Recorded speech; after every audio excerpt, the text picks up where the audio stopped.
TG Plus News edizione di Venezia, buon pomeriggio. Apriamo il nostro notiziario parlando di sanità.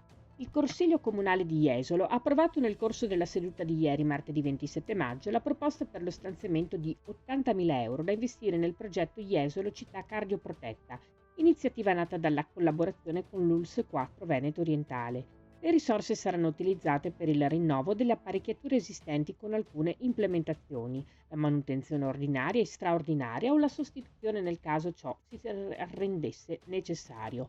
Tale investimento consentirà di rendere cardioprotette anche tutte le frazioni della città. Contestualmente viene definita la programmazione per il mantenimento di tutte le apparecchiature già installate. Attualmente nel territorio del comune di Jesolo sono installati 98 DAE, che sta per defibrillatori semiautomatici, sia pubblici che privati, tra Lido, centro storico e frazioni. Cambiamo argomento. Nella mattinata di oggi, mercoledì 28 maggio, si è svolta un'esercitazione sul rischio industriale con l'attivazione delle procedure di informazione alla cittadinanza previste dal piano di emergenza esterna per il sito industriale di Porto Marghera. L'attività ha permesso di verificare l'efficacia dei sistemi di informazione alla popolazione. La nuova audibilità dei segnali di inizio e fine allarme ha confermato la piena funzionalità del sistema dell'allertamento acustico sirene per il rischio industriale. Un altro elemento di soddisfazione è rappresentato dal numero di telefonate giunte ai vari centralini delle forze dell'ordine da parte dei cittadini, che sono state solamente 5. Anche alla luce di questi numeri, la Protezione Civile Comunale giudica adeguata la campagna informativa effettuata, grazie ai volontari di Protezione Civile, e riconosce la capacità dei cittadini di diffondere tra loro l'avviso attraverso il passaparola.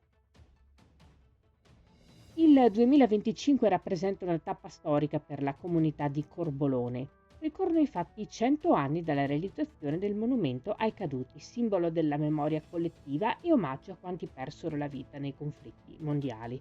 Il comune di Sostino di Livenza ha predisposto un ricco calendario di eventi commemorativi. Le celebrazioni inizieranno il 2 giugno con il concerto per la festa della Repubblica, che si svolgerà in Piazza Cavalieri di Vittorio Veneto, in teatro in caso di maltempo. Il 28 giugno, nella chiesa di San Marco Evangelista, terrà l'esibizione congiunta del coro Armonia in Canto e del coro alpino medunese.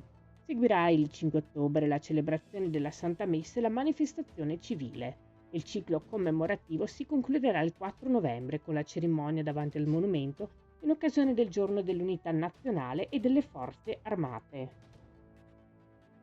E passiamo allo sport. Quest'anno si colora di rosa la festa dello sport, organizzata dal Comune di Mirano in collaborazione con l'Associazione Società Sportive del Territorio Miranese, giunta alla 22esima edizione. Per 3 giornate, il 29, 30 e 31 maggio, lo sport e i suoi protagonisti saranno al centro di attività e manifestazioni che vedranno protagonisti i bambini e le bambine, gli atleti e le atlete delle scuole primarie e delle società sportive. Sabato 31 maggio si terrà la cerimonia di chiusura della festa. Alle ore 18 il ritrovo degli atleti e delle società sportive miranesi nell'ovale di Piazza Martiri della Libertà, formazione del corteo e sfilata fino a Piazzetta Barche, dove si svolgeranno le premiazioni. La sfilata sarà guidata dalla Fiera dello Sport 2025. Franca Favaro, dirigente della Miranese Volley, che si è distinta per l'impegno e la collaborazione con la società sportiva. Si chiude qui il nostro notiziario. Grazie per essere stati con noi. Arrivederci.